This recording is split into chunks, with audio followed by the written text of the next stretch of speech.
Hello everyone, and welcome back.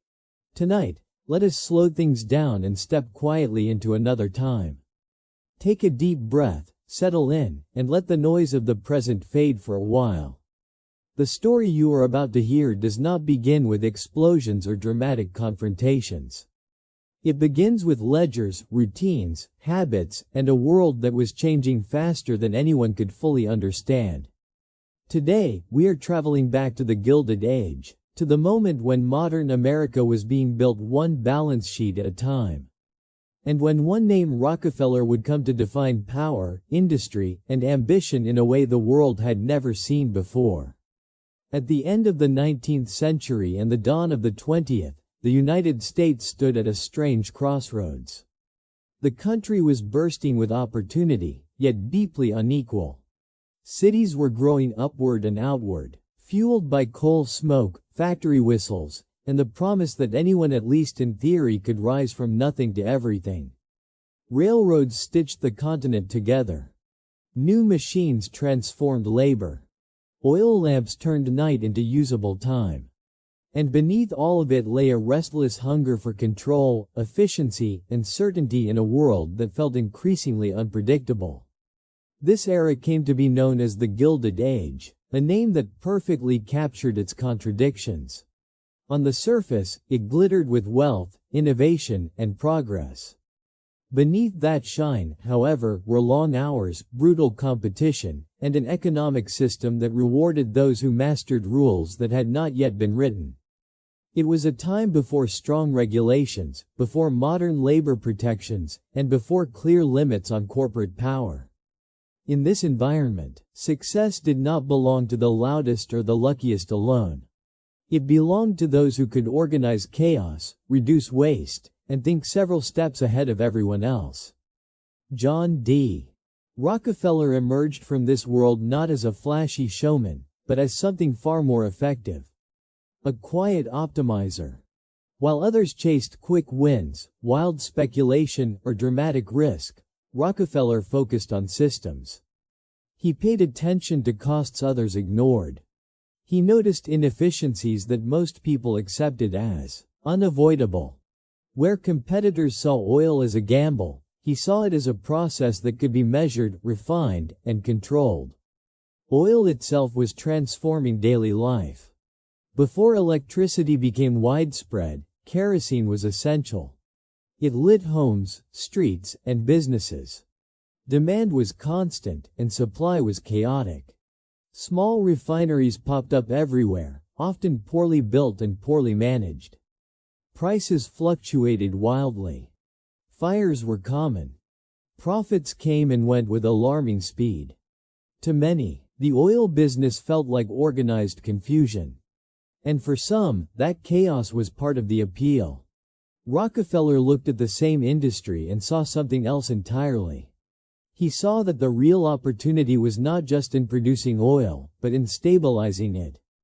Stability, in a world driven by uncertainty, was power. He believed that if costs could be reduced and processes standardized, oil could be sold more cheaply and more reliably than anyone else could manage. And if he could do that, competitors would either have to follow his lead or disappear. The Gilded Age rewarded this mindset. With few rules in place, the boundaries of acceptable behavior were defined more by results than by ethics. Efficiency was admired. Growth was celebrated. If a method worked, it was justified by its success. In this environment, Rockefeller's habits, careful bookkeeping, relentless attention to detail, and deep suspicion of waste were not just personal traits. They were competitive advantages. We often imagine the great industrialists of this era as bold risk-takers who thrived on danger. In reality, Rockefeller was almost the opposite. He disliked uncertainty. He avoided unnecessary risks. He preferred predictable outcomes, steady margins, and long-term planning. His strength was patience. While others burned out chasing the next big opportunity, he quietly built structures that could last. This approach reflected the broader shift happening in American capitalism. The economy was moving away from individual craftsmen and small-scale traders toward massive organizations that relied on coordination and management. Success increasingly depended on who could control supply chains, transportation networks, and pricing structures. The age of the lone entrepreneur was giving way to the age of the system builder. Rockefeller fit perfectly into this transition. He did not see himself merely as an oil refiner. He saw himself as someone creating order in a disorderly market. Every unnecessary expense bothered him. Every inefficiency felt like a moral failing. Saving money was not just good business, it was, in his mind, a responsibility. At the same time, the Gilded Age created enormous pressure. Competition was relentless. Fortunes could vanish overnight. A single mistake could mean ruin. This constant tension shaped the mindset of industrial leaders. Anxiety and ambition lived side by side. Time itself became a resource to be managed, measured, and exploited. Being early mattered. Being faster mattered. Hesitation could be fatal to a business. In this world, Rockefeller's discipline gave him calm where others felt panic. His routines anchored him.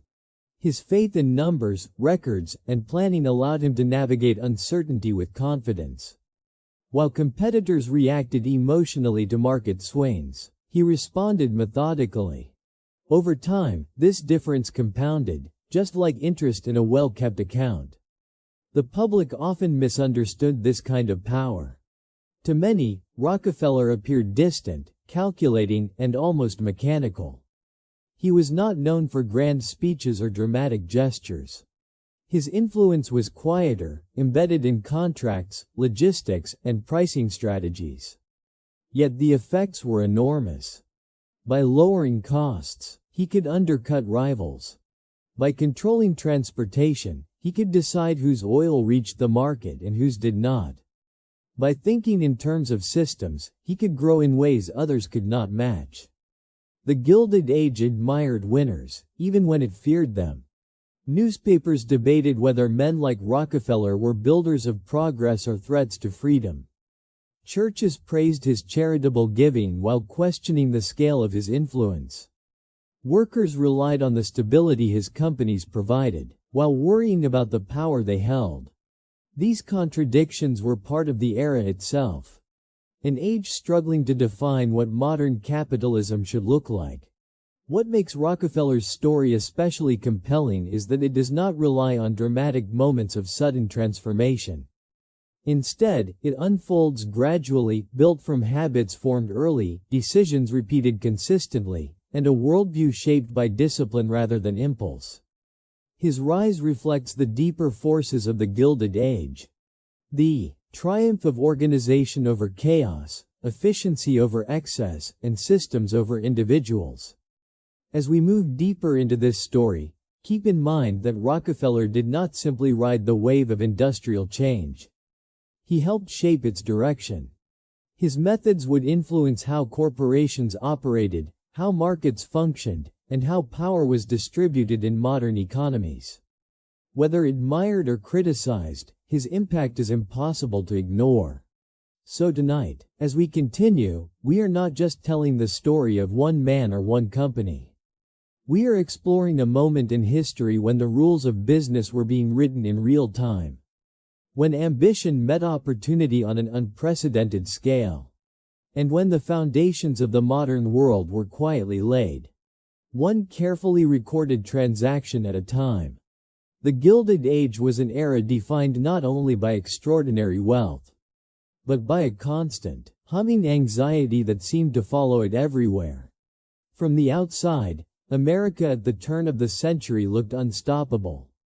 Cities expanded at breathtaking speed, factories ran day and night, and new fortunes appeared almost overnight. Newspapers were filled with stories of success, innovation, and progress. Yet beneath that confident surface was a sense that everything was moving too fast. That stability was fragile. And that falling behind even briefly could mean being left behind forever. For industrialists and financiers, Wealth did not bring peace of mind. It brought pressure. The more a person gained, the more they had to protect. Markets fluctuated wildly. A rumor, a failed shipment, or a sudden price change could erase months or years of effort. There were no safety nets, no guarantees, and very few rules to prevent aggressive tactics. Business was a high-stakes environment where alertness was not optional. Every decision felt urgent, and every delay carried consequences. Time itself became a source of stress. In the Gilded Age, being early mattered. Being faster than competitors mattered even more. Railroads ran on tight schedules, factories depended on precise coordination, and prices could change between breakfast and lunch. There was no pause button. Miss an opportunity, and someone else would seize it without hesitation. This relentless pace shaped how people thought, worked, and even rested. Sleep was often sacrificed to planning. Meals became meetings. Leisure was justified only if it served some strategic purpose. The wealthy lived surrounded by comfort, yet rarely felt comfortable. Large homes, fine clothing, and elaborate routines did little to quiet the underlying fear of losing everything. Financial panic was always just around the corner. Bank failures, market crashes, and sudden shortages were not abstract possibilities. They were lived experiences. Even the most powerful figures remembered how quickly fortunes could vanish. This memory kept anxiety alive, no matter how high profits climbed. In this environment, control became an obsession. Those who could control costs, supply, transportation, and timing felt safer than those who relied on luck. The desire for control shaped business strategies and personal habits alike. Ledgers were checked obsessively. Contracts were reviewed again and again. Every expense, no matter how small, was questioned. Waste was not just inefficient, it was dangerous. Waste meant vulnerability. This anxiety also fueled competition. Rivals were not seen as friendly challengers, but as constant threats. Cooperation was temporary and strategic. Trust was limited and conditional. Deals were made quickly and often in private, with the understanding that loyalty lasted only as long as it was profitable. In such a climate, hesitation was interpreted as weakness, and generosity was viewed with suspicion unless it served a larger goal. For many industrial leaders, public confidence masked private tension. They presented themselves as calm, decisive, and certain, even when uncertainty dominated their thoughts. This performance was part of survival. To appear unsure was to invite pressure from competitors, investors, and partners. Strength had to be projected at all times, even if it meant hiding exhaustion and doubt. The pace of life extended beyond business into the rhythm of the cities themselves. Streets were crowded and loud. Factories poured smoke into the air. Trains arrived and departed constantly. News traveled faster than ever before, spreading both opportunity and panic. The modern information cycle was beginning to form, and with it came a sense that one could never truly disconnect. Something important was always happening somewhere, and missing it felt risky. At the same time, inequality was impossible to ignore. While industrialists worried about losing fortunes, workers worried about surviving the week. Long hours, dangerous conditions, and low pay were common. This contrast added another layer of tension to society. Wealth was admired, but it was also resented. Success brought visibility, and visibility brought criticism. Those at the top were watched closely, judged not only for what they earned, but for how they earned it. This social pressure intensified the anxiety of the wealthy. Public opinion mattered, even when it was inconvenient. Newspapers could turn against a business overnight. Politicians could start asking questions. Communities could push back. Managing reputation became almost as important as managing profit. Appearances had to be carefully maintained, charitable gestures strategically chosen, and public statements measured. In this restless world, routines became anchors. Many industrialists developed strict daily habits to impose order on chaos. Regular schedules, disciplined work hours, and repeated practices offered a sense of control. These routines were not about comfort. They were about focus. They reduced decision fatigue and created predictability in a volatile environment. John D. Rockefeller thrived precisely because he understood this atmosphere of pressure and adapted to it better than most. He did not try to outpace anxiety with reckless risk. Instead, he countered it with structure. Where others reacted emotionally to market swings, he relied on preparation. Where others chased excitement, he sought stability. His calm was not accidental. It was cultivated. Rockefeller recognized that in a world obsessed with speed, consistency could be a weapon. While competitors rushed, he refined. While others expanded chaotically, he organized. This approach did not eliminate anxiety, but it made it manageable. By focusing on what he could control: costs, processes, and efficiency, he reduced uncertainty step by step. The Gilded Age rewarded this mindset. Those who mastered systems gained leverage over those who depended on chance. Over time, the difference became dramatic. Small advantages compounded. A fraction saved here, a delay avoided there. And soon the gap between competitors widened beyond recovery. Wealth accumulated not just through bold moves, but through thousands of small, disciplined decisions made under constant pressure. This is the deeper truth of the era. The Gilded Age was not simply about greed or ambition. It was about navigating a world that felt perpetually on the edge of transformation and collapse. Success required endurance, focus, and a tolerance for stress that few possessed. Those who survived and thrived did so not because they were fearless, but because they learned how to function despite fear.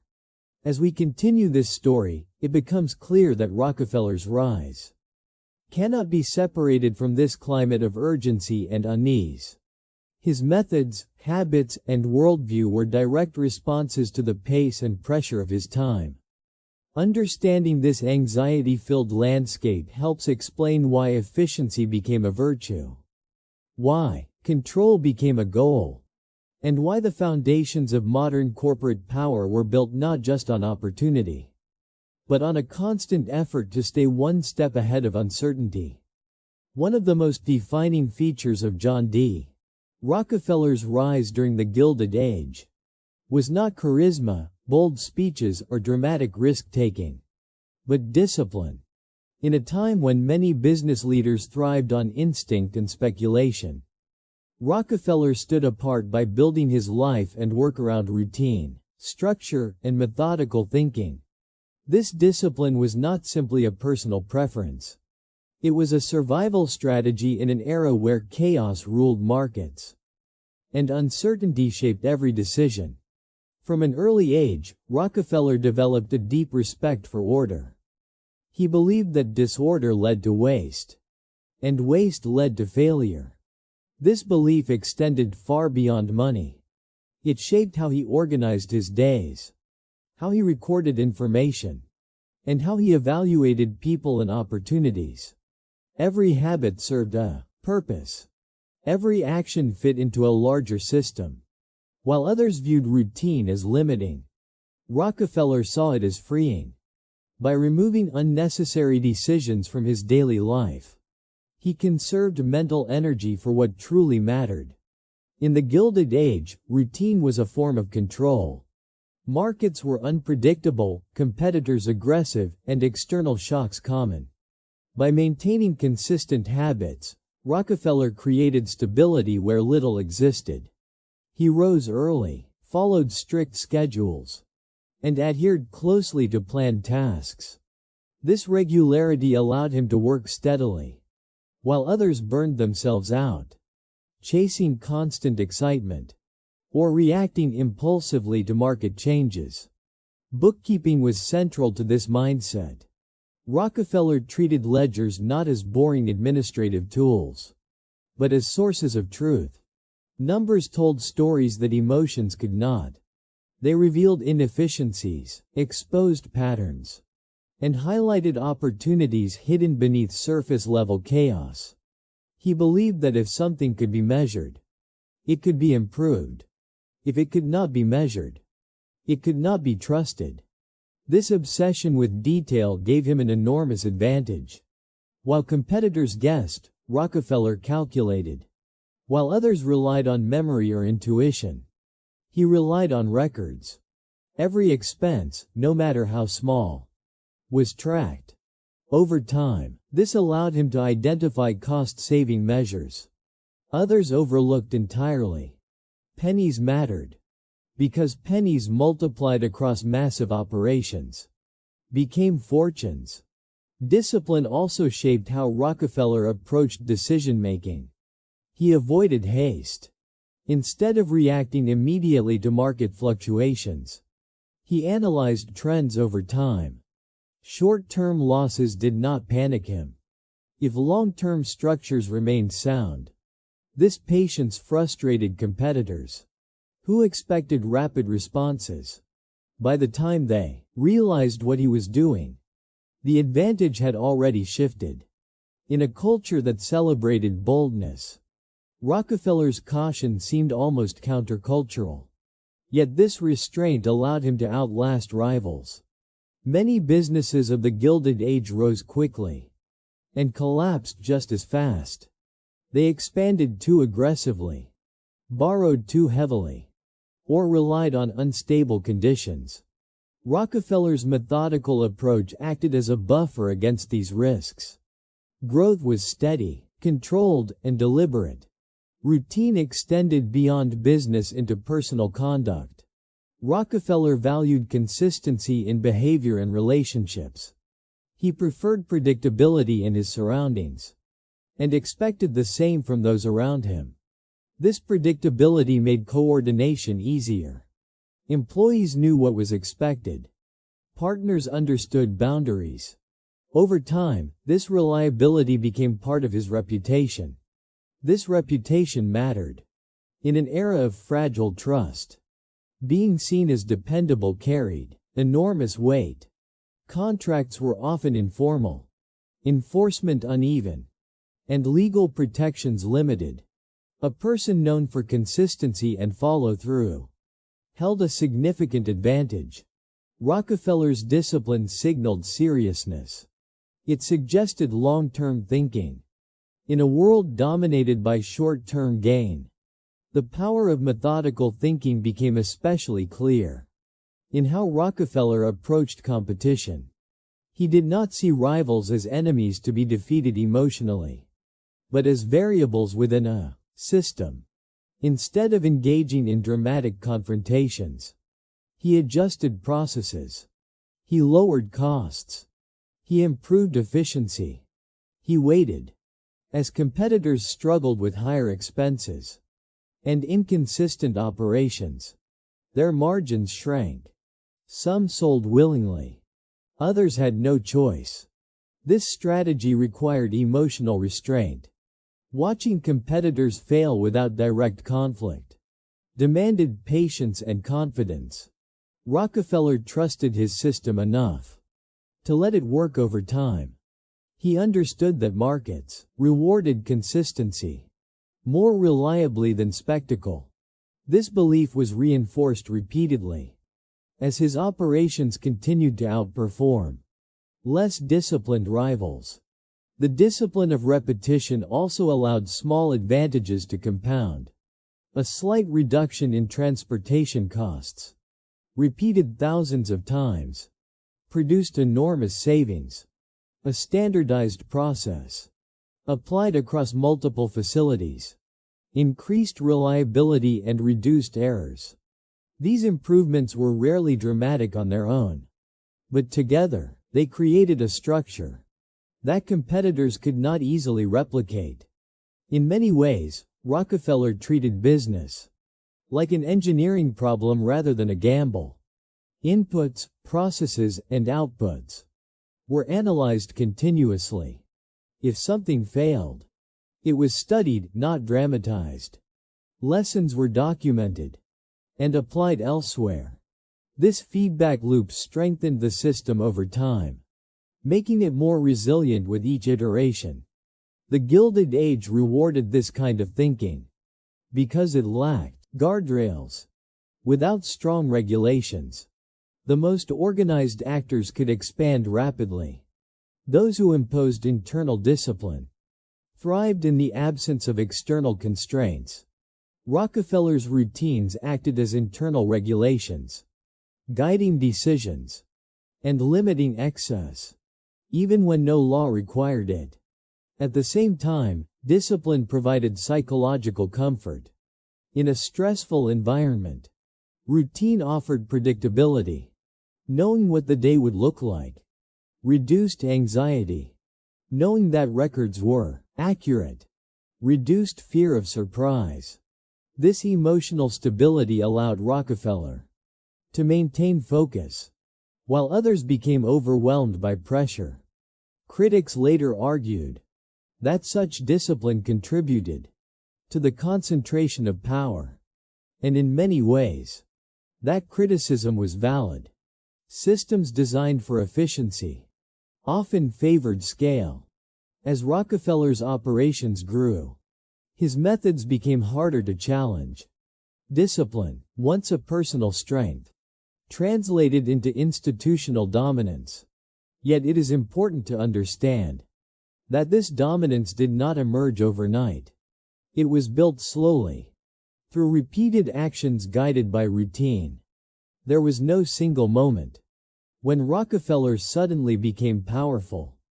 Power accumulated quietly, almost invisibly, through consistency. This is what makes his story especially revealing about the Gilded Age. The era was not shaped only by dramatic inventions or bold personalities. It was shaped by people who mastered systems and imposed order on disorder.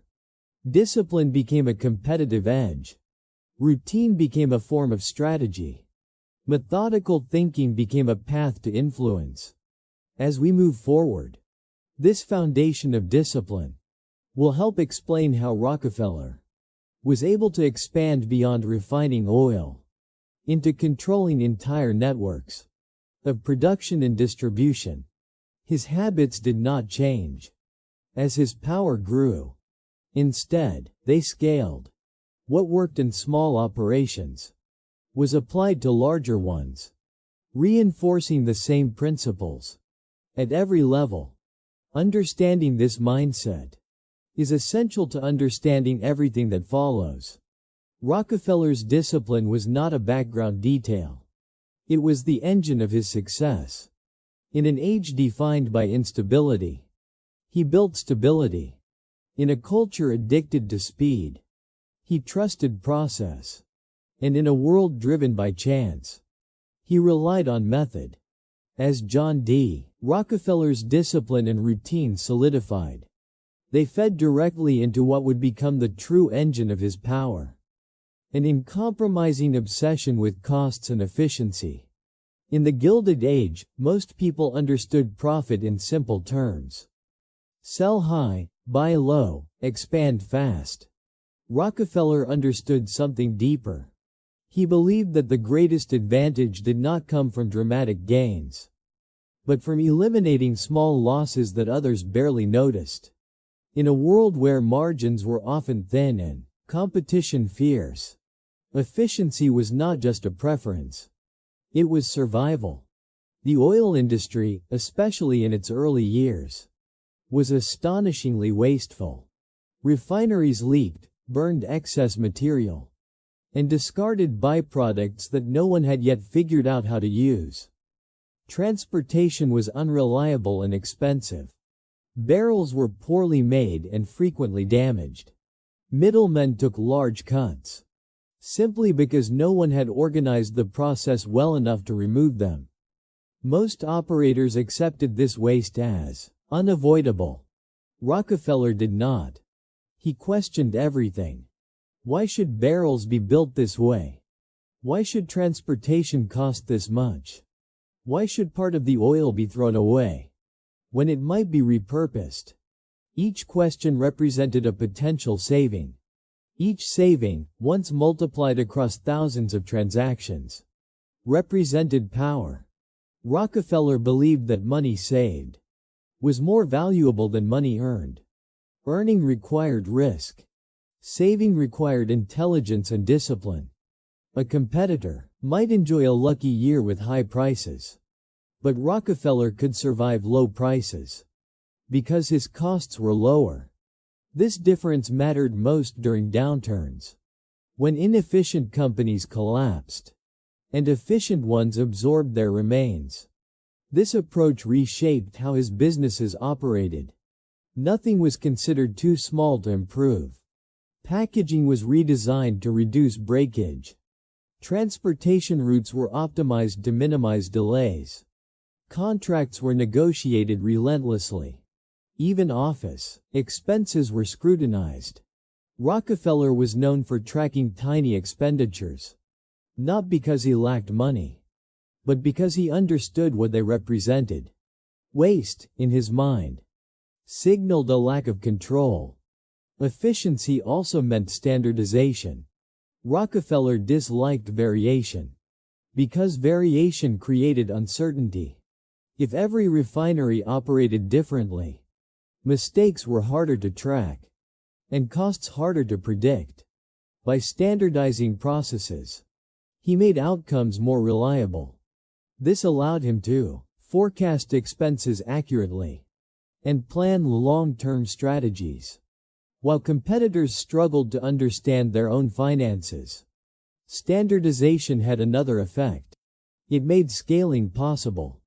Once a process was refined and proven effective, it could be replicated elsewhere. This allowed Rockefeller's operations to grow without descending into chaos. Many rivals expanded quickly, but collapsed under the weight of their own disorganization. Rockefeller expanded slowly enough to maintain control, yet steadily enough to dominate. Transportation became one of the most critical areas of cost control. Oil was heavy, dangerous, and expensive to move. Railroads held enormous power over pricing, and many refiners were at their mercy. Rockefeller understood that whoever controlled transportation would control the market. He negotiated aggressively, securing favorable rates that others could not match. These lowered transportation costs allowed him to sell oil more cheaply while still maintaining profit. To competitors, this seemed unfair. To Rockefeller, it was simply good business. He believed that efficiency deserved reward if he could guarantee large, consistent shipments. Railroads benefited as well. Lower rates were, in his view, a reflection of reliability, not manipulation. This belief would later become one of the most controversial aspects of his legacy. But at the time, it fit neatly within the norms of a loosely regulated economy. Efficiency extended to how oil itself was used. Rather than discarding byproducts, Rockefeller looked for ways to monetize them. Lubricants, waxes, and other materials that had once been thrown away became additional revenue streams. This not only increased profits, but further lowered overall costs. Each barrel of oil yielded more usable material than it did for competitors, giving Rockefeller another edge. This mindset transformed oil from a risky commodity into a predictable product. Predictability was rare in the Gilded Age, and those who achieved it gained immense leverage. With stable costs and reliable output, Rockefeller could plan years ahead. He could endure price wars that destroyed others. He could wait patiently while rivals exhausted themselves. Efficiency also changed relationships with workers and managers. Rockefeller expected precision and accountability.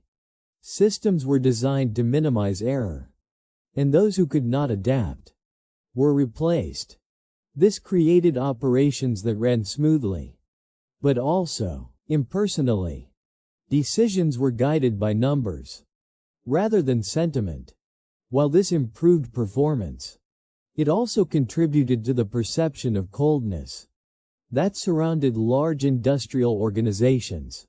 Yet from Rockefeller's perspective, efficiency was not cruelty. It was necessity.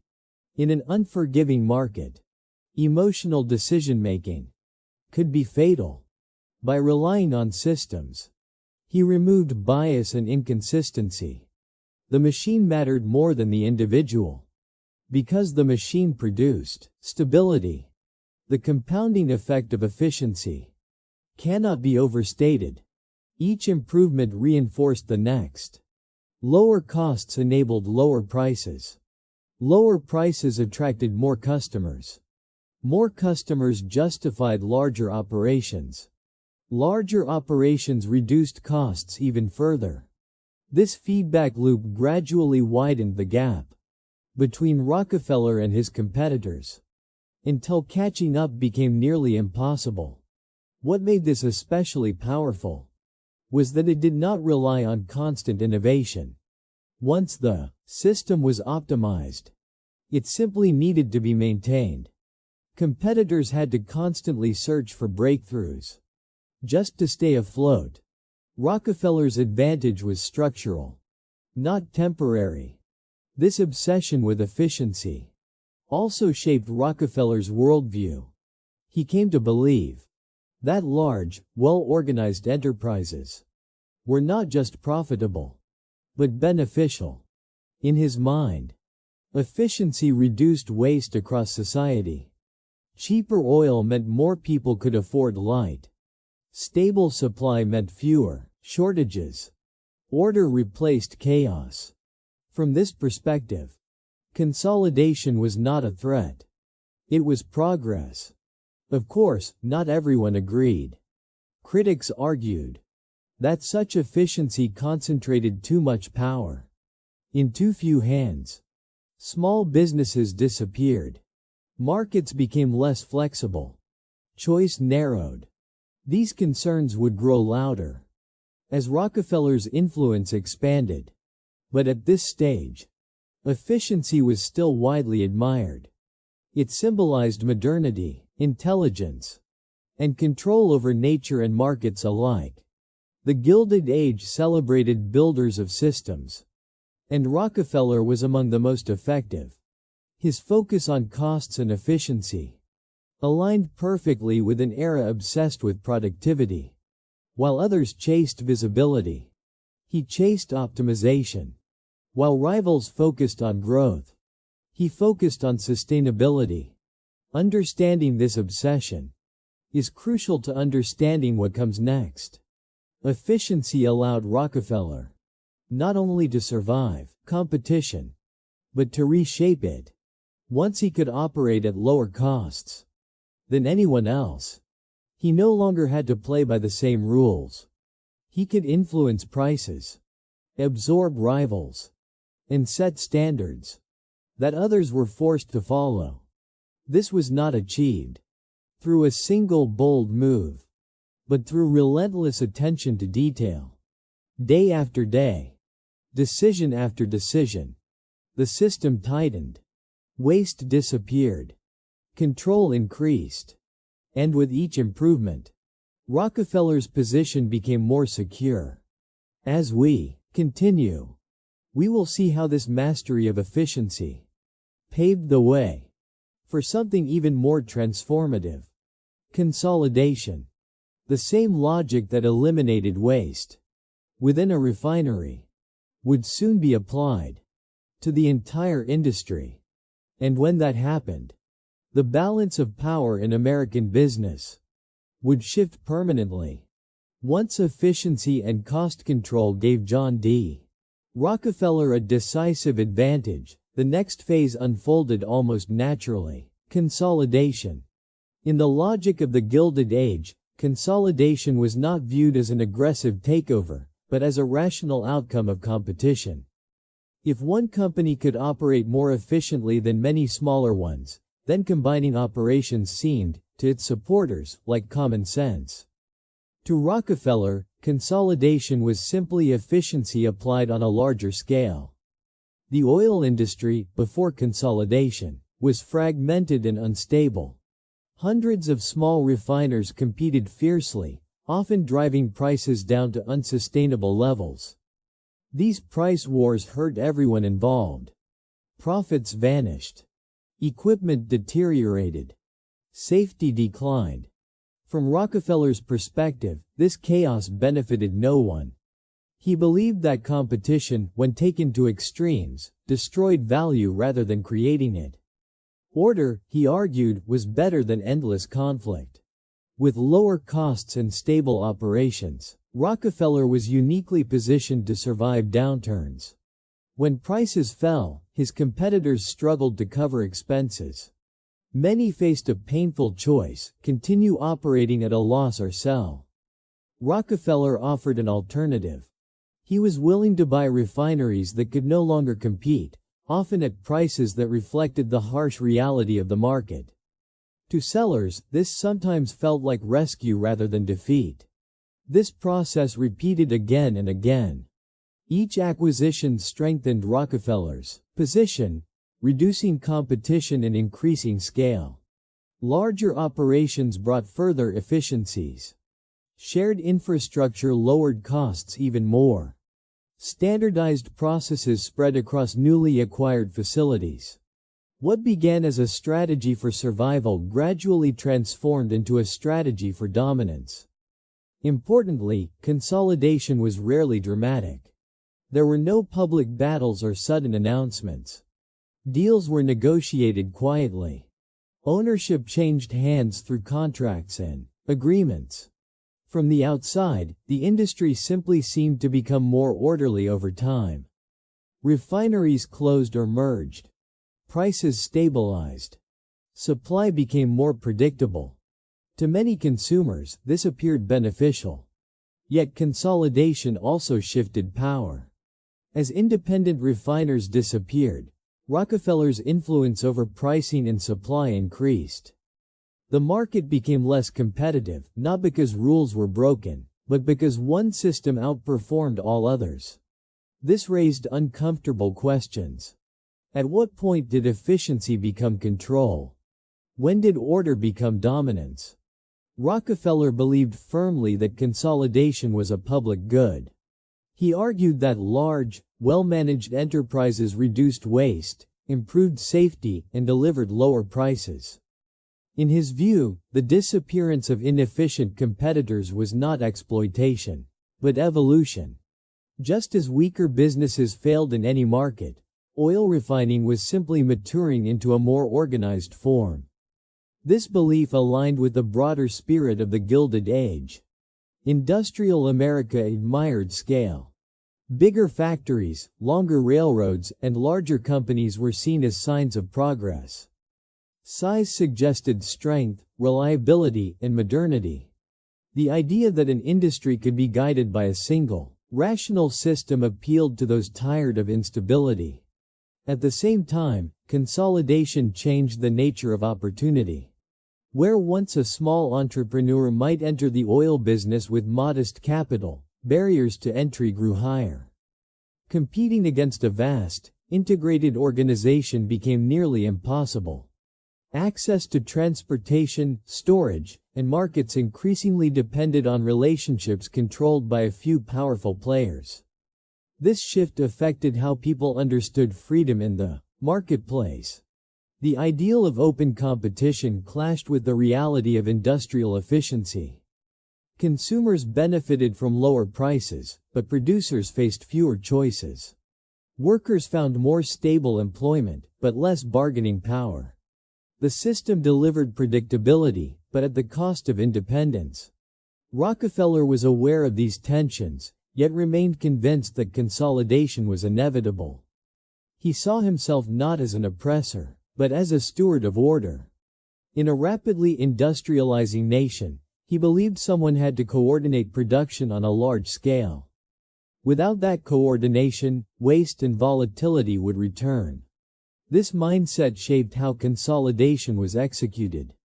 Rockefeller did not seek to destroy rivals out of hostility.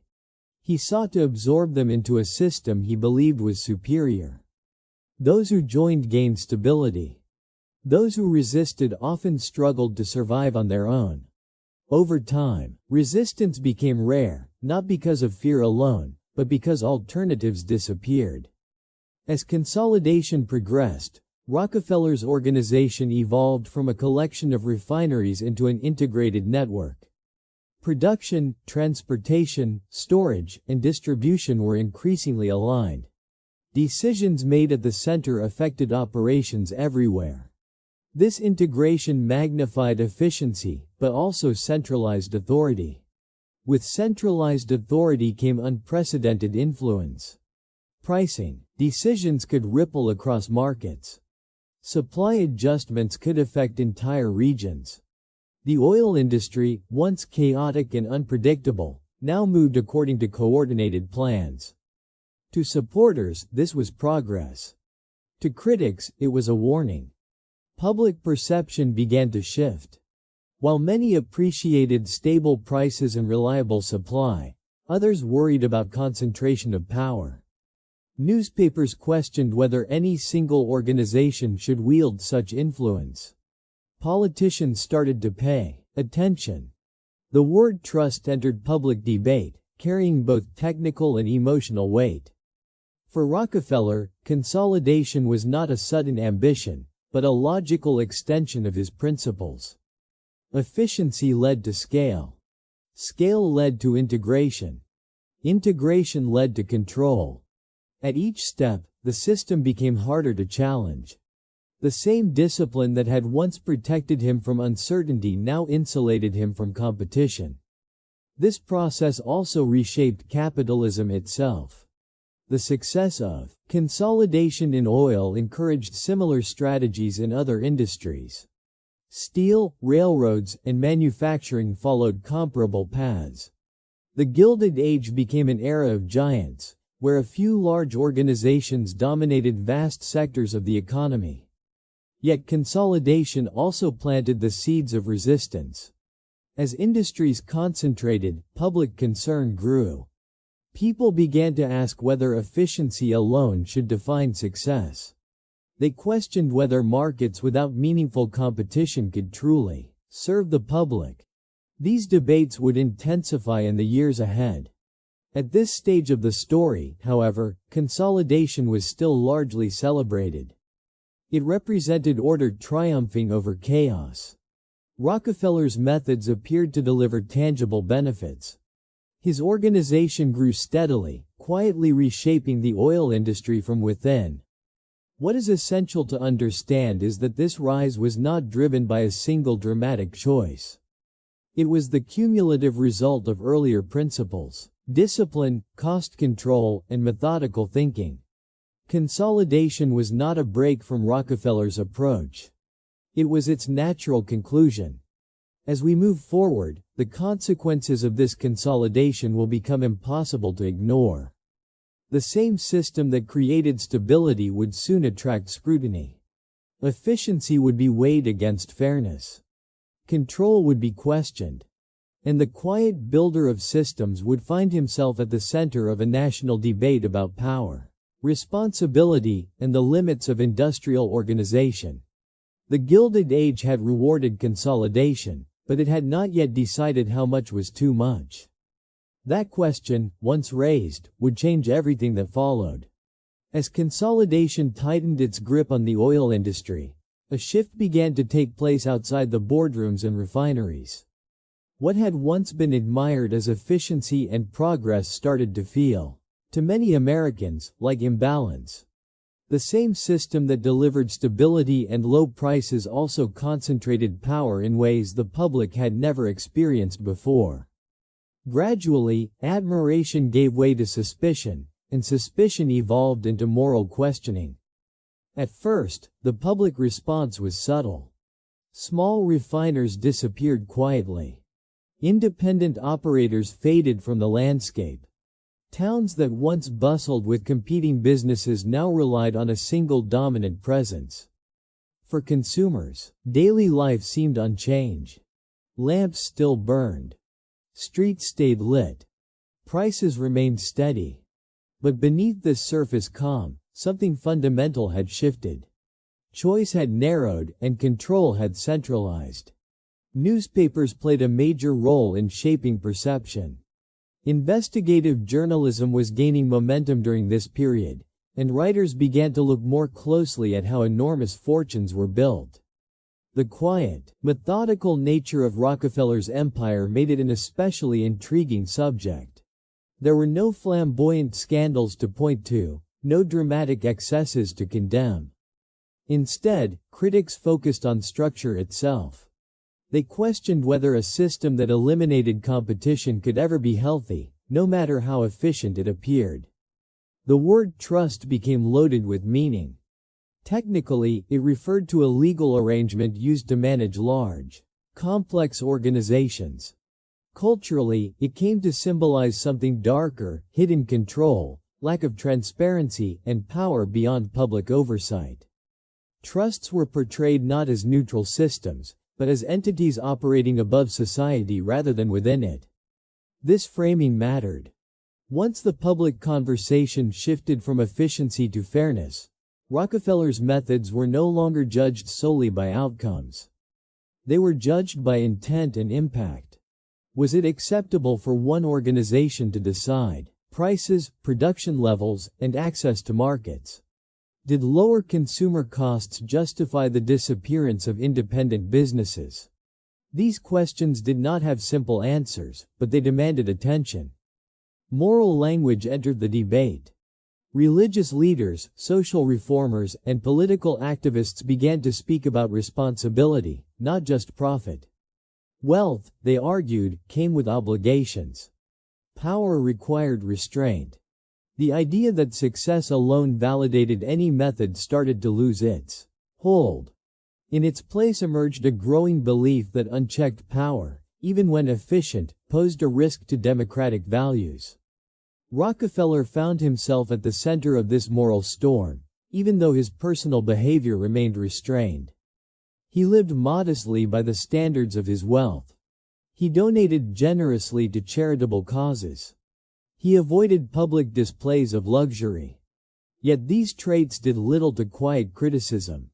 In fact, they sometimes intensified it. To critics, his calm demeanor and orderly lifestyle symbolized how deeply institutional his power had become. This was not excess wealth wasted on indulgence. It was wealth embedded in systems that shaped everyday life. The idea of fairness became a battleground. Supporters argued that Rockefeller had earned his position through intelligence, discipline, and superior organization. He did not force anyone to sell. He did not rely on violence or intimidation. The market, they claimed, had simply rewarded the best operator. Critics countered that markets without boundaries inevitably favored those who could shape conditions to their advantage. Choice, once limited, ceased to be truly free. These debates exposed a deeper tension within American capitalism. The nation valued competition, but it also valued progress. It admired individual success, but feared concentrated authority.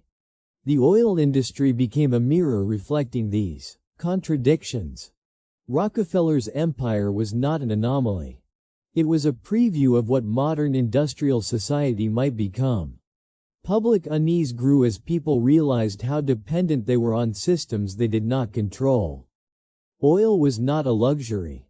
It was essential. Lighting, heating, and industrial activity depended on it. When one organization held sway over such a resource, questions of vulnerability arose. What would happen if decisions were made that prioritized efficiency over community well-being? Who would hold such power accountable? Political leaders could not ignore these concerns. While laws had lagged behind industrial growth, pressure mounted for action. Speeches were made. Committees formed. Reports commissioned. The idea that the government had a role in regulating large enterprises began to gain traction. This was a significant shift.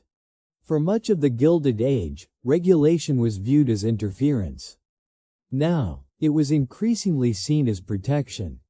Rockefeller himself struggled to understand the intensity of the backlash.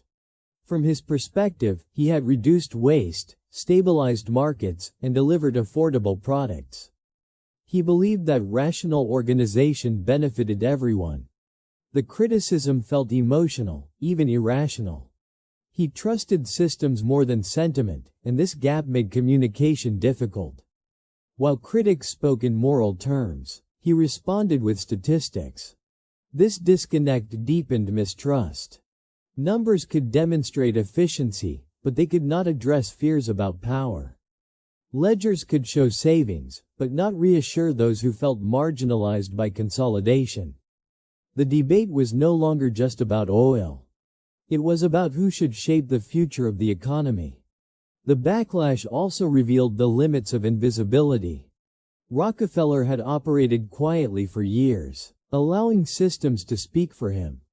But as his influence became undeniable, silence was interpreted as avoidance. The absence of public engagement created a vacuum filled by speculation and criticism. In the court of public opinion, quiet efficiency could look like secrecy. This period marked a turning point. For the first time, the success of large-scale organization was openly questioned. Efficiency was no longer an unquestioned virtue. It had to be balanced against transparency, accountability, and social impact. The Gilded Age was beginning to confront the consequences of its own ideals. Importantly, this backlash was not solely negative. It sparked conversations that would shape the next phase of American development. Journalists refined investigative methods. Reformers articulated clearer standards for corporate behavior. Citizens began to think more critically about the relationship between private power and public good. Rockefeller's empire became a case study. Supporters and critics alike examined it closely, extracting lessons and warnings. It showed what disciplined systems could achieve, but also what they could overshadow. It demonstrated the potential of organization, while revealing its risks. As scrutiny increased, Rockefeller faced a choice. He could resist, retreat, or adapt. The systems he had built were strong, but public sentiment was becoming a force of its own. Markets could be optimized, but opinion could not be managed the same way. Trust, once lost, was difficult to regain. This moment captures the emotional core of the story. The rise of industrial power had reached a point where success alone was not enough. Legitimacy mattered. Acceptance mattered. The public wanted reassurance that progress did not require surrendering control over essential aspects of life. The Gilded Age had celebrated builders, but it had not yet decided how to judge them. Rockefeller stood at the center of this uncertainty. His methods had transformed an industry, but now they were transforming public consciousness. The question was no longer whether his system worked. It was whether it should be allowed to work without limits. As we continue, we will see how this growing distrust pushed the nation toward new ideas about regulation, responsibility, and the role of government. The quiet age of unchecked consolidation was ending. In its place, a more contested, more vocal era was beginning, one that would challenge not just Rockefeller, but the very foundations of modern capitalism. As public distrust grew louder, it inevitably reached the halls of government. What had once been a distant concern debated in newspapers and private conversations became a political issue that could no longer be ignored. The sheer scale of industrial power forced a fundamental question into the open. Should private organizations be allowed to operate without limits when their influence touched nearly every aspect of daily life? For much of the Gilded Age, the prevailing belief was that markets should regulate themselves. Government involvement in business was viewed with suspicion, often equated with inefficiency or overreach. Industry leaders were trusted to pursue progress, and competition was expected to correct excesses. But consolidation challenged this assumption. When competition faded, self-correction no longer worked the way theory promised. Lawmakers began to recognize that the rules governing a nation of small businesses were inadequate for a nation of giants. Existing laws had been written for a different economic reality, one where no single organization could dominate an entire industry. Now, those laws felt outdated, almost irrelevant. Power had outgrown the framework meant to contain it. The rise of large trusts forced government to redefine its role. Was it merely a referee, stepping in only when clear violations occurred? Or was it a guardian of balance, responsible for ensuring that no single force grew so strong that it undermined fairness itself? These questions sparked intense debate, reflecting broader anxieties about modern life and the future of democracy. John D. Rockefeller watched these developments with concern and confusion. From his perspective, government intervention threatened the very efficiency that had made progress possible. He feared that regulation would reintroduce waste, instability, and uncertainty. To him, the system worked precisely because it was guided by rational planning rather than political pressure. Yet to critics, regulation was not an attack on progress, but a defense of it. They argued that without boundaries, efficiency became domination. Markets required rules not to slow innovation, but to preserve opportunity. Freedom, they insisted, depended on limits as much as it did on ambition. This clash of perspectives shaped early regulatory efforts. The goal was not to dismantle industry, but to contain it. Laws were proposed to prevent unfair practices, limit excessive consolidation, and restore competition where possible. These measures were often vague and cautiously worded, reflecting uncertainty about how far government should go. The challenge was enormous. Industrial organizations were complex, sophisticated, and well-resourced. Government institutions were still adapting to modern administrative demands. Regulators struggled to understand the systems they were meant to oversee. Enforcing new rules required expertise that did not yet fully exist. Public expectations added another layer of pressure. Citizens wanted action, but they also wanted stability. They feared both unchecked corporate power and heavy-handed government control. Balancing these concerns required careful navigation. Any misstep risked backlash from one side or the other. For Rockefeller, this period marked a profound shift. For years, success had depended on mastering markets. Now, it also depended on navigating politics. Decisions were no longer evaluated solely by efficiency or profitability, but by compliance and perception.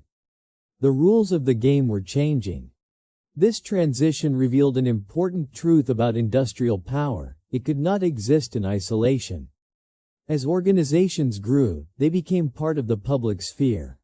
Their choices affected communities, workers, and national stability. With that influence came scrutiny, and with scrutiny came accountability. The push for regulation was not driven by hostility toward industry alone. It was driven by fear of imbalance. Americans worried that concentrated power, left unchecked, could undermine the principles of opportunity and fairness that defined the nation's identity. The debate was as much philosophical as it was economic. Government action, even when limited, sent a clear message. Efficiency alone was no longer enough. Industrial success had to coexist with public trust. Systems built purely for optimization would now be judged by broader standards. This moment marked the end of an era of innocence in American capitalism. The belief that progress naturally aligned with the public good had been challenged. Industrial leaders could no longer assume that what worked best for their organizations would be accepted without question. Rockefeller's response to regulation was complex. He did not abandon his principles, but he began to adapt. Legal structures were reconsidered. Public communication became more deliberate. Philanthropy expanded, partly from genuine belief and partly from recognition that influence required legitimacy. The emergence of regulation did not immediately dismantle industrial empires, but it altered their trajectory. Growth became more cautious. Strategies were refined. The relationship between business and government became a permanent feature of modern society rather than a temporary obstacle. For the nation, this shift represented maturation. The economy was learning to manage its own success. Just as early industries had required organization to replace chaos, industrial power now required oversight to prevent excess. This tension between freedom and control would never fully disappear. Instead, it became a defining feature of modern life. Each generation would revisit the balance, adjusting rules as technology and markets evolved. As we move forward, the focus will turn to how Rockefeller and others responded to this new reality. Regulation did not erase their influence, but it reshaped how that influence was exercised. The age of unchecked consolidation was giving way to an age of negotiation between private ambition and public responsibility. The story from here is no longer just about building systems. It is about learning how those systems coexist with society itself. As regulation tightened and public scrutiny intensified, John D. Rockefeller entered a new phase of his life, an influence one defined less by expansion and more by adaptation. The era of quiet consolidation had passed. In its place emerged a world where power had to be explained, justified, and, increasingly, softened. Rockefeller did not retreat from influence, but he began to reshape how that influence appeared to the public. One of the most visible expressions of this shift was philanthropy. While Rockefeller had always been inclined toward charitable giving, it now became central to his legacy.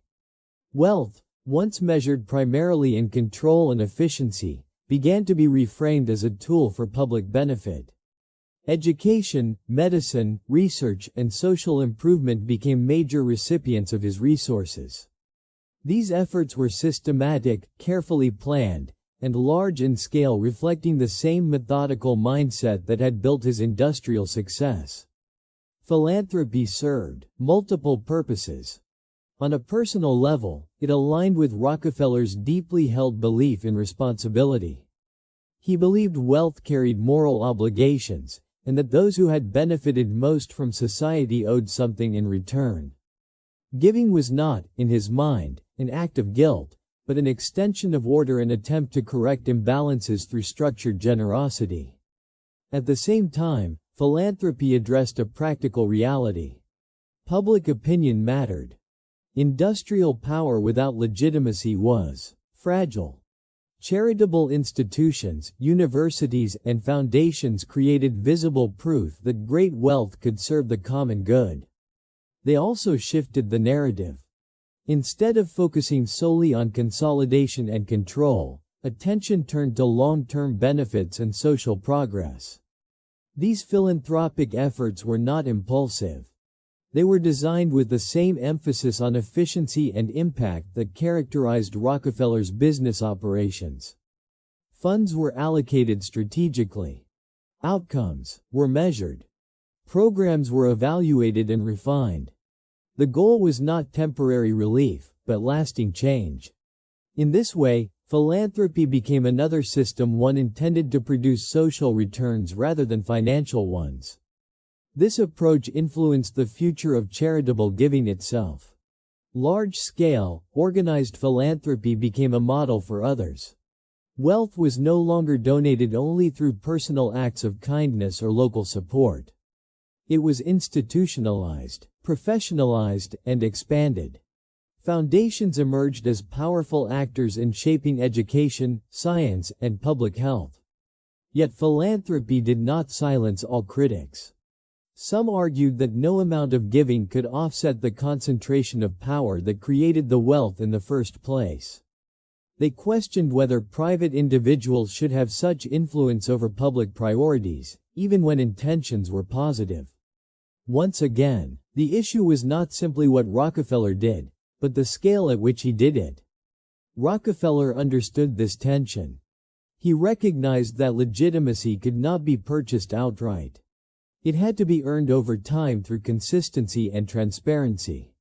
As a result, he became more visible, more communicative, and more engaged with the public narrative. Silence, once a strength, now carried risk. This period also marked a personal transformation. As he aged, Rockefeller stepped back from day-to-day business operations. The relentless pace of expansion gave way to reflection. The same discipline that once focused on cost control now focused on endurance and continuity. Legacy became a consideration. What would remain when the systems he built outlived him? The question of legitimacy extended beyond one individual. Rockefeller's adaptation reflected a broader shift among industrial leaders. As regulation and public expectations evolved, so did the role of wealth in society. Power increasingly required explanation. Success required alignment with social values, not just market performance. This alignment was imperfect and often contested, but it represented progress. The relationship between private wealth and public good was being renegotiated. Philanthropy became one of the primary tools in that negotiation, a bridge between individual success and collective benefit. In this stage of the story, Rockefeller is no longer just a builder of industry. He becomes a symbol of transition. His actions illustrate how industrial power learned to coexist with democratic pressure. The systems he created did not disappear, but they adapted to new constraints. Understanding this phase is crucial, because it shows that the story of the Gilded Age does not end with regulation alone. It continues through adjustment, compromise, and reinvention. Power did not vanish. It evolved. As we continue, the focus will shift to the lasting consequences of this evolution, how Rockefeller's methods, adaptations, and institutions shaped the modern world long after the oil markets that first made him powerful had changed. By the time John D. Rockefeller stepped fully into the background, the world he helped shape no longer resembled the chaotic marketplace he had entered decades earlier. The oil industry had been transformed, but more importantly, the logic behind that transformation had spread far beyond oil. The systems, habits, and assumptions that guided Rockefeller's rise became embedded in modern capitalism itself, quietly influencing how corporations would be built, managed, and judged for generations. One of the most lasting impacts was the normalization of scale. Before the Gilded Age, size was often seen as a risk. Large operations were difficult to manage, prone to inefficiency, and vulnerable to collapse. Rockefeller helped reverse that perception. His success demonstrated that size, when paired with discipline and organization, could be a strength rather than a weakness. Large corporations were no longer viewed merely as collections of businesses, but as integrated systems capable of stability and endurance. This shift changed how entrepreneurs thought about growth. Expansion was no longer just about producing more, it was about coordinating better. Control over supply chains, transportation, and distribution became central goals. Vertical integration, linking every stage of production under one organizational umbrella, became a standard strategy across industries. What Rockefeller applied to oil was soon echoed in steel, manufacturing, and consumer goods. Corporate management itself evolved as a result. The idea that leadership should rely on data, records, and standardized procedures gained widespread acceptance. Decisions increasingly flowed from analysis rather than intuition alone. Accounting, forecasting, and operational planning became professional disciplines. The modern corporate office, with its layers of management and emphasis on reporting, owes much to the systems pioneered during this period. At the same time, Rockefeller's story influenced how society understood corporate responsibility. The backlash he faced made clear that efficiency without legitimacy was unstable. Large organizations learned that public trust mattered, even when products were affordable and operations efficient. Reputation became an asset that had to be managed deliberately, just like costs or logistics. This realization shaped the emergence of corporate communication, compliance, and public relations. Companies began to explain themselves, justify decisions, and align their public image with social values. Transparency, once optional, became increasingly important. The expectation that corporations should consider their broader impact on society can be traced directly to the debates sparked during Rockefeller's era. Legal frameworks also adapted. Antitrust principles, regulatory oversight, and corporate law evolved in response to the concentration of power seen in industries like oil. These frameworks did not eliminate large corporations, but they defined boundaries for their behavior. Modern markets operate within these boundaries, balancing efficiency with competition and oversight. Importantly, Rockefeller's legacy showed that systems tend to outlive individuals. The structures he built continued to function long after he withdrew from daily decision-making. This reinforced a new understanding of power not as personal authority, but as institutional capability. Leadership became less about personality and more about maintaining systems that could survive leadership changes. This idea reshaped career paths and professional identity. Managers, analysts, and administrators gained prominence. Success depended on fitting into and improving systems rather than acting independently. The individual genius gave way to collective organization. While innovation remained important, it increasingly occurred within structured environments. The cultural impact was equally significant. Society began to accept that complexity required coordination. Large-scale problems demanded large-scale solutions. The same logic that justified industrial consolidation was later applied to infrastructure, research, and public projects. Organization became synonymous with progress. Yet the tension never disappeared. The questions raised during Rockefeller's time remain relevant. How large is too large? When does efficiency undermine choice? Who should hold powerful systems accountable? These debates continue in modern discussions about technology companies, global supply chains, and economic inequality. Rockefeller's influence is evident in how these debates are framed. The language of efficiency, scale, and systems still dominates. Even critics often argue within the same framework, seeking better regulation rather than a return to fragmentation.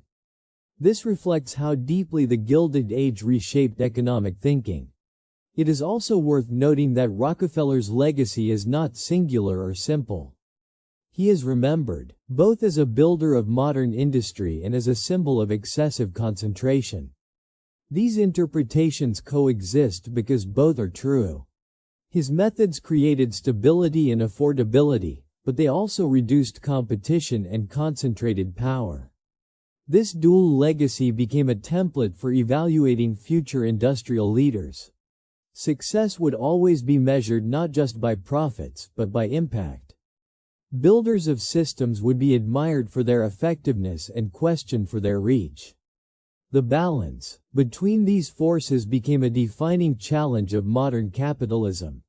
As time passed, the specific details of Rockefeller's oil empire faded from public memory, but the principles endured.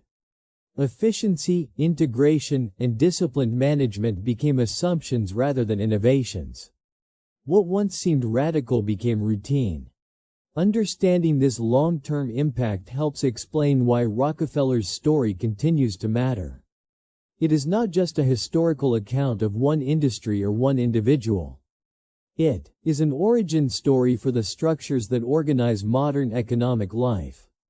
The corporations, regulations, and expectations we live with today were shaped, in part, by the choices made during this formative period. As we approach the final stages of this narrative, what remains is not a simple verdict, but a deeper awareness. The world we inherited was built through systems that promised order in a time of chaos. Those systems delivered extraordinary results, but they also created new responsibilities. In the next and final phase, we will reflect on what this story ultimately tells us about power, balance, and the enduring struggle to align efficiency with human values. As the story of John D. Rockefeller and the Gilded Age reaches its later chapters, what remains is not a simple conclusion, but a set of enduring lessons about power and balance. The era proved that efficiency could reshape the world, but it also revealed the costs of allowing any single logic, no matter how rational, to dominate unchecked. Rockefeller's life became a long reflection of this tension, unfolding across decades of transformation. Power, in Rockefeller's case, was rarely loud or theatrical. It did not rely on spectacle. Instead, it operated quietly through systems that functioned smoothly and predictably. This made it both effective and difficult to challenge. When power is embedded in routine rather than force, it feels natural, even inevitable. The Gilded Age taught America that such power could shape markets, communities, and daily life without drawing immediate attention. Yet history showed that no system exists in isolation. The more Rockefeller's organizations succeeded, the more visible their influence became. Visibility brought questions. Questions demanded answers. Eventually, society insisted on limits.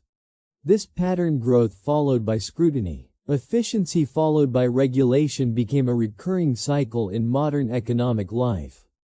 The central lesson was not that large systems are inherently harmful, but that they require balance. Efficiency alone cannot define progress. Stability must be weighed against flexibility. Scale must be balanced with accountability.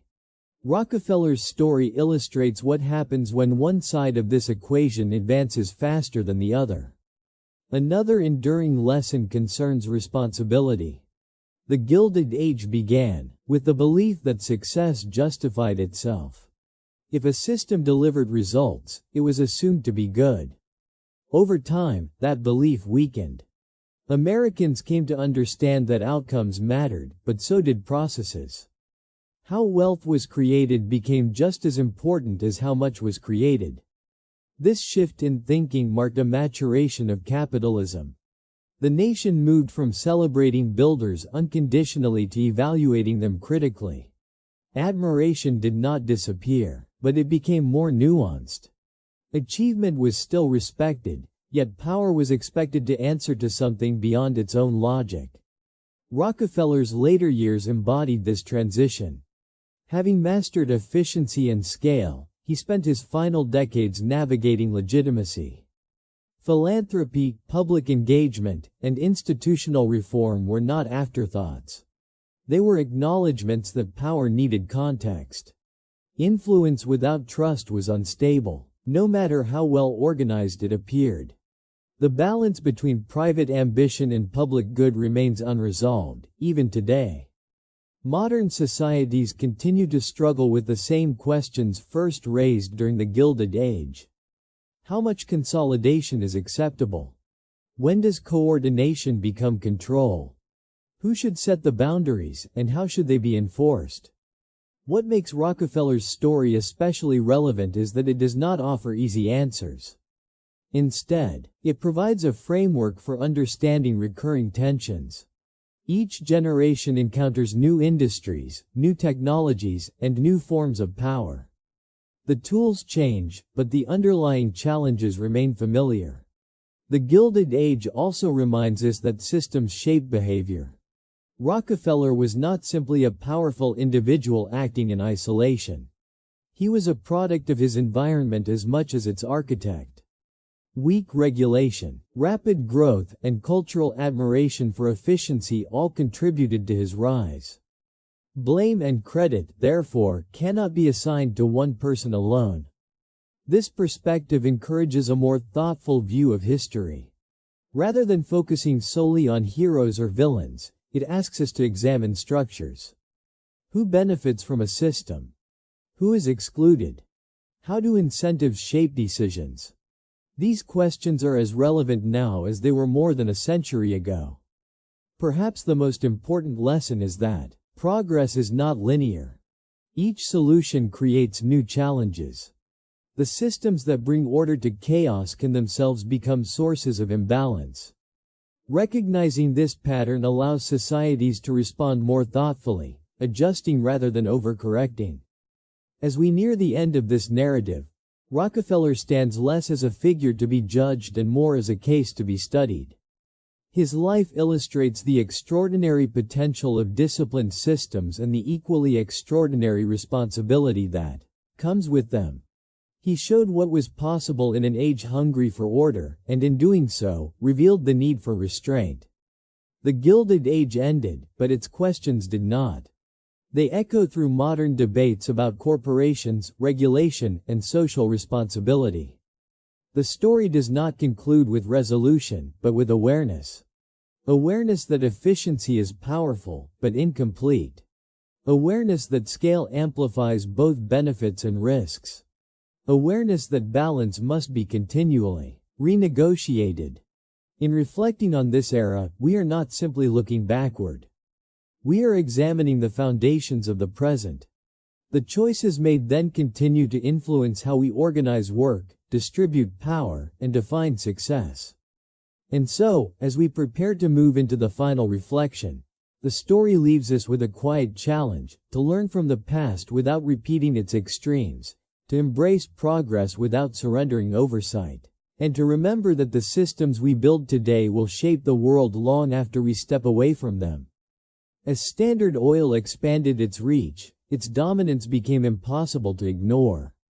What had once looked like disciplined efficiency increasingly appeared, to the public eye, as overwhelming control. Prices were low, supply was reliable, and operations ran smoothly, but beneath that surface, many began to sense an imbalance. An industry built on competition now revolved around a single center of gravity. For ordinary Americans, the experience was complicated. On one hand, kerosene became cheaper and more accessible than ever before. Homes were brighter, streets safer at night, and energy more dependable. On the other hand, small refiners disappeared, independent businesses collapsed, and entire regions found themselves economically dependent on decisions made far away, in quiet offices filled with ledgers and contracts. This contradiction fueled growing unease. Journalists, politicians, and reformers started asking questions that had once seemed irrelevant. Was efficiency enough to justify dominance? Could one company be so large that it shaped not just markets, but society itself? These questions marked a shift in public consciousness. The nation was no longer content to admire success without limits. The press played a crucial role in this turning point. Investigative writers exposed the inner workings of Standard Oil, explaining in plain language how rebates, acquisitions, and pricing strategies worked. What had once been invisible systems became clear narratives. Readers began to understand that control did not always require force. It could operate through contracts, logistics, and quiet agreements. As awareness grew, so did political pressure.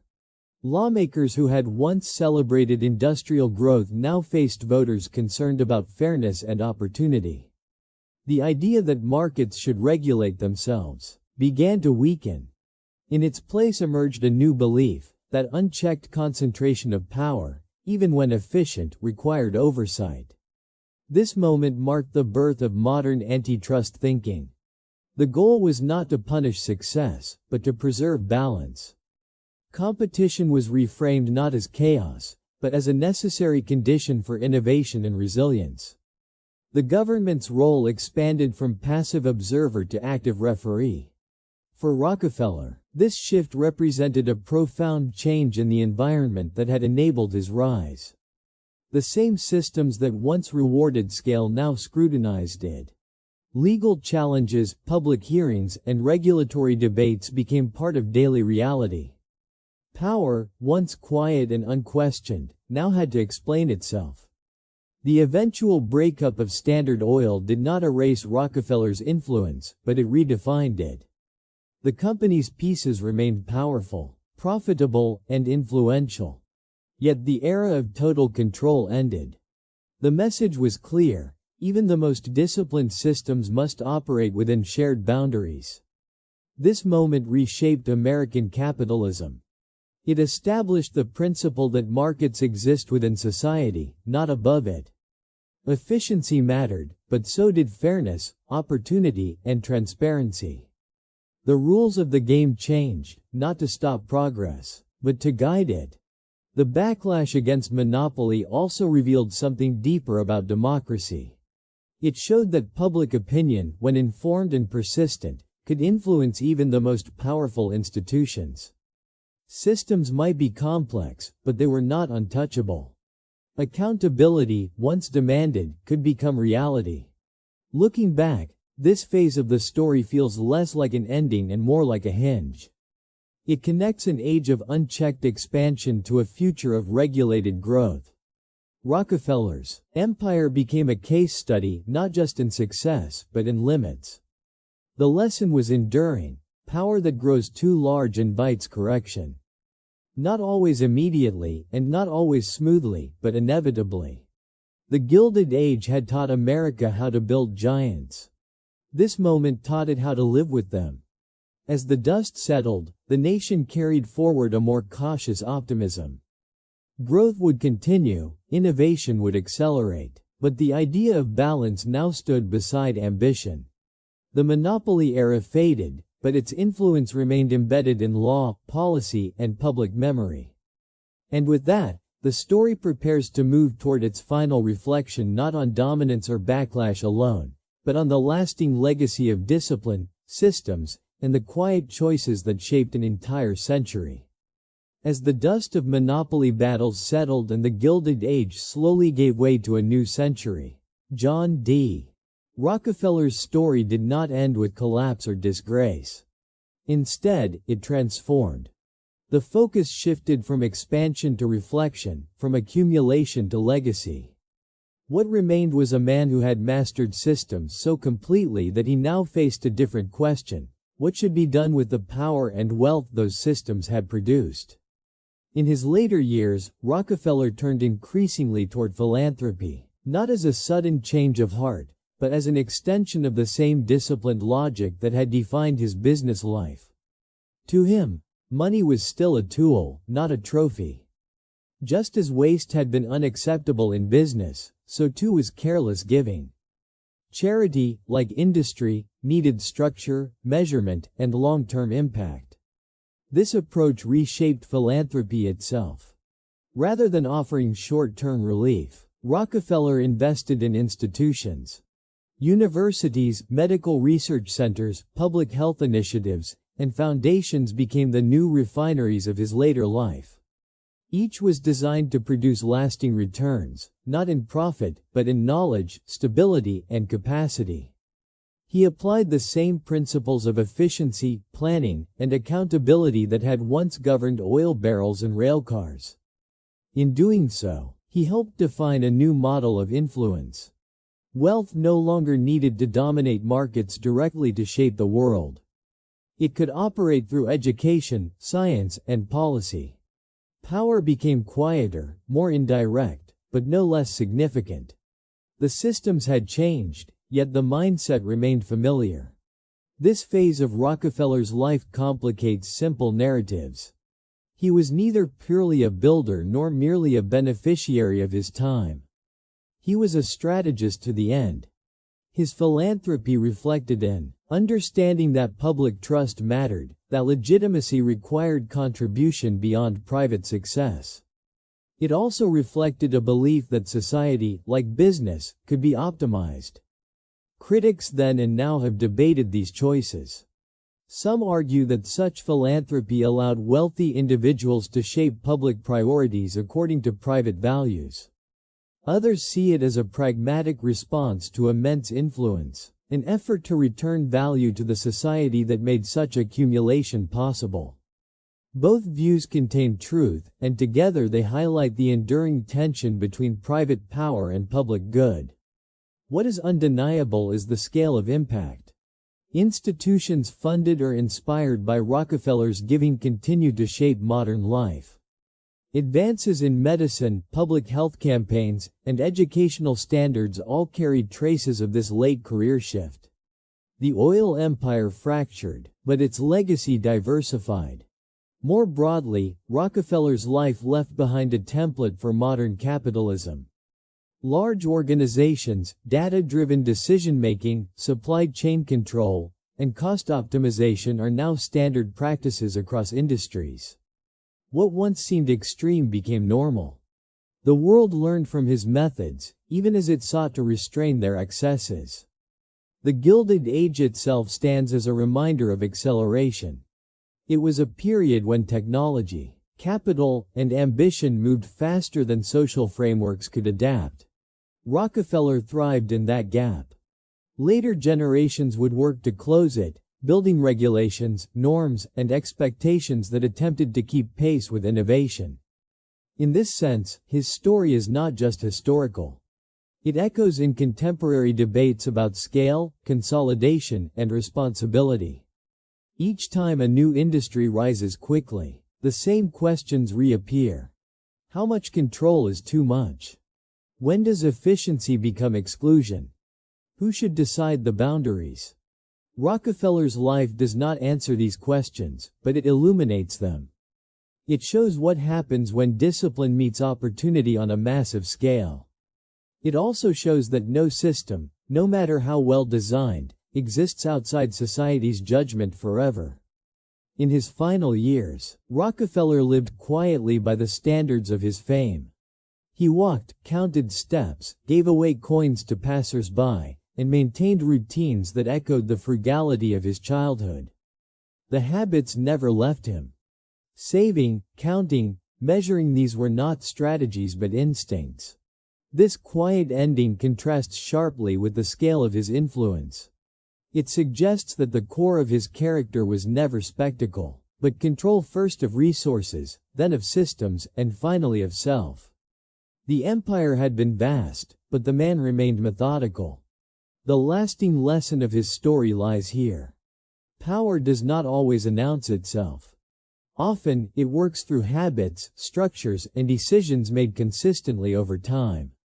Rockefeller did not invent ambition, nor did he invent industry. He organized them. As we look back on the rise of the oil empire and the world it helped create, we are reminded that history is shaped less by moments than by patterns. Repeated choices, reinforced values, and disciplined systems can alter the course of nations as surely as any dramatic event. The Gilded Age has passed, but its imprint remains.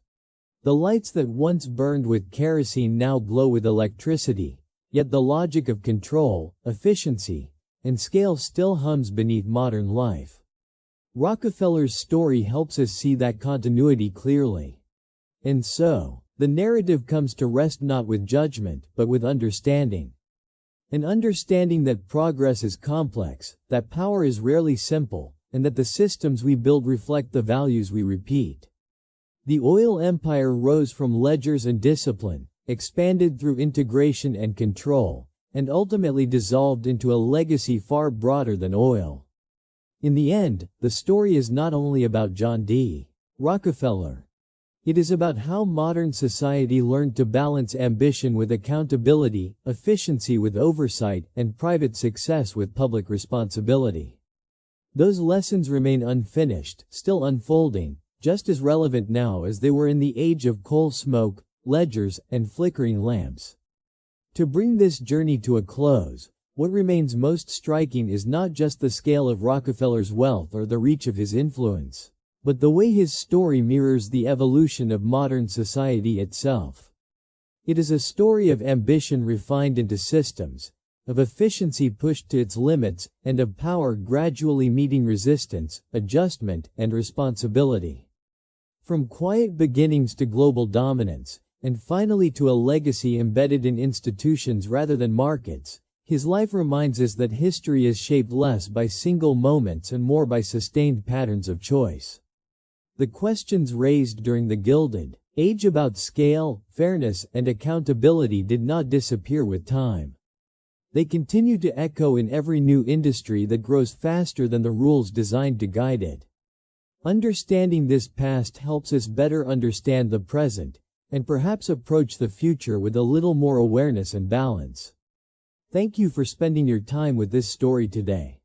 If you found it thoughtful or meaningful, do not forget to like the video and share it with others who enjoy deep dives into history and the forces that quietly shape our world. Subscribe to the channel so you won't miss the next story.